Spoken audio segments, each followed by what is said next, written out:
Hello everyone, welcome back to our channel. Today we decided to film the BookTube Oldie Tag, which is originated by Monica Kim. Link will be in the description if you want to watch her original video.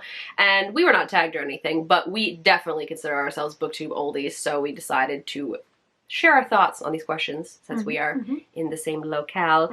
There are 7 questions, and some of them are going to get pretty deep, so we'll see how that goes. Buckle up. Question 1, not deep. How long have you been a part of the BookTube community?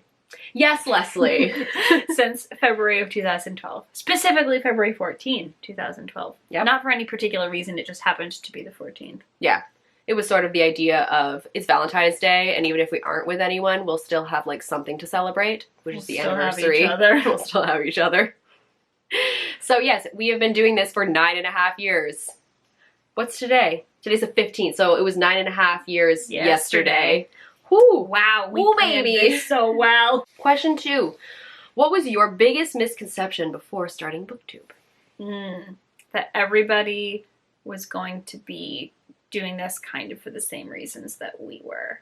Casually. Yeah, just being really adamant about love of books and wanting to share what they were reading, and we were all sort of coming into it to be like, hey, I read this and I really liked it, and I think you might be interested in it too, and leaving it there. Yeah, like low budget, editing for sure, but like, you know, decent lighting, not great lighting, camera quality iffy, very casual. It was 2012, first of all. Yeah, and in terms of misconceptions when we originally joined, I really don't feel like we had any particular things that we were expecting to come out of it. Because it felt so new, and there wasn't a lot of other booktubers at the time. And then now upon reflection, we can see that like, yeah, we always thought that this was just going to be something fun to do as we wanted, because we like to read and we like talking about books. And so yeah, it's sort of over time we've realized that misconception of like, not everybody's doing it. We're not all in this for fun same reasons. Some people are very intense about it. So and we didn't think it was going to be like that. The world was a lot smaller than online.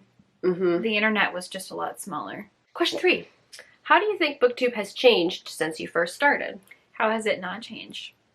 Counteroffer. I mean, we're still here. I guess that's we're something. still here. Yep. That's one way it's not changed, I guess. People do this for kind of their job now. Like people make definitely a lot of money did not out of think this. that was going to happen in 2012. Could not have seen influencers coming. Yeah. Bookstagram is Booktick and Talk. Bookstagram is huge. Book Talk is now a thing. People getting sponsored videos, never saw that coming. The quality of videos, the packaged nature of the video. Yeah, and just sort of how they're presented, how you have to have something that is almost clickbaity to have somebody click on it. You gotta have that catchy, sarcastic title, the really bright thumbnail, fast talking, joke cracking. Yeah, like a whole personality. Like you kind of, so often it feels like you kind of need to have an influencer personality now in order to be really good at this. And we're just not that. Obviously, like what you're seeing when we talk to a camera is not necessarily all of the both of us in actual life. Everybody is different in a performative sense, but there is a like just dialed up performativity to a lot of BookTube now. And I think that's definitely a huge thing that has changed. There's still a lot of the core stuff that's the same. It's still talking about books, and you do still see book reviews out there. You still see recommendation videos. You still see tag videos. That stuff's still there, but it's just sort of the things surrounding that have definitely shifted. Be like you don't see a lot of one-off reviews anymore. Or not as many as you used to. I feel like when we started this, people were making book reviews. And now we've really seen sort of like the makeup industry influence the types of videos, I think. Like the hauls, definitely the hauls and the wrap-ups and like the favorites and all of this stuff. I think BookTube definitely took a chunk out of the makeup side of YouTube. And there's a lot of crossover too. Question 4. What is your favorite BookTube memory? Well, I met Katie from Chapter Stacks at the National Book Festival. Yeah, I think that you were in DC. In 2012 or 13? Yeah, towards the beginning. And I met Dee Dee, and who still makes videos, by the way. We will link them below.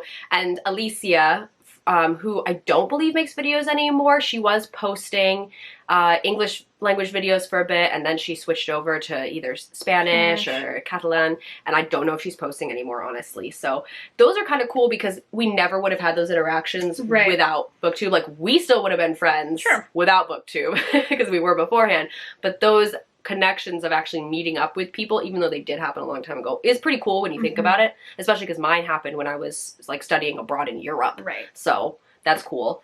And then, yeah, I think other BookTube memories, there's not like anything, this one thing that really stands out to me, but there's just those moments sometimes where you like have like we're talking about books and it'll just be a really fun conversation, or you film like if you film a video and you're like, yeah, that video, it was so good, you're editing it, you're like, damn, I was on point. Like, those are moments when everything comes together, you know? Yeah. And you look back and watch it again and you're like, that was the one. That's a portfolio piece. Question 5. What are some books that you were introduced to because of BookTube? A lot. All of the books that I remember being introduced to because of BookTube, I got from you. I have a skill. It's called picking out books that Leslie's gonna like. That's true. Becca's very good at it. Nevermore by Jessica Townsend. William Boxfish by Kathleen Rooney. I think so. I think that's her name. Those are the two that stick out to me, both of which you gave to me. Yep. Like, if we look here at this is like some of my favorite books that are still in my childhood bedroom. So many of these I'm aware of because of BookTube. Like Ready Player One, The Hate You Give. The Dinner. Yeah, The Dinner. Like Station 11 for sure. The Enchanted. Yeah, like there's definitely, they're all mixed in here. But to sum that up, there are so many books that I've picked up because of BookTube, to the point where if I have not heard about the book already when I'm out looking for books, I'm probably not going to pick it up because my time is too precious, and I like knowing what's out there and having heard a bit about it. It doesn't necessarily mean I need to have seen a review or a specific recommendation, but just if someone is even sharing books that are going to be released in the next 6 months, and I, you know, log that book in my brain that I see and I think it looks good, and then I see it when I'm out and about, that's when I'm like, oh, I'll go check it out now. But I don't really just pick up something I've never heard of anymore. Yeah, and I don't pick up anything that I hear of otherwise without first watching somebody's review of it. Yeah, and I think BookTube is also responsible for definitely diversifying my reading as well. Totally. Yeah, in genre and in content, both. Between that and book club, yes. That's the reason I read so many of those romance novels in the last 2 years. It's because I was trying to look for one for book club, because we needed to get into that genre a little bit to prove its worth, as usual. And I read so many of them, and then I just kept reading so many of them. Yeah, I think that's one of the strong points of BookTube. Yeah, is that it does really help diversify your reading, because it introduces you to so many different things, as long as you're following a good group of people too. Right, and people that you feel like you can trust and that you read similarly to them. And if somebody can get you excited about a book that you would ordinarily never pick up, that's really the gem. Question 6. What is something that frustrates you about BookTube? The commercialization of it now, kind of. That's a really broad, general way to describe it. But the fact that it's sort of taken that from the makeup genre as well. Makeup genre.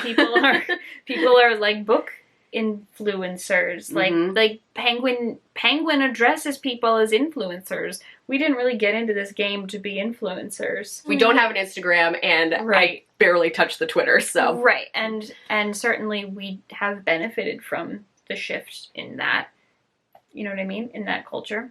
We have received things in exchange for review, and people reach out to us to review things, so it's not like we haven't benefited from that shift, but we just don't operate this at the same level as people for whom this is kind of a job. I think the other thing is the recycling of the same arguments and issues over and over again, whether it's 6 months, a year. It's already happened at some other point, and it's just someone dragging something up, or somebody who is maybe not really part of the community making a comment and then causing a firestorm from there. And it's just so frustrating when it's the same things over and over and over again. Listening to an audiobook isn't really reading.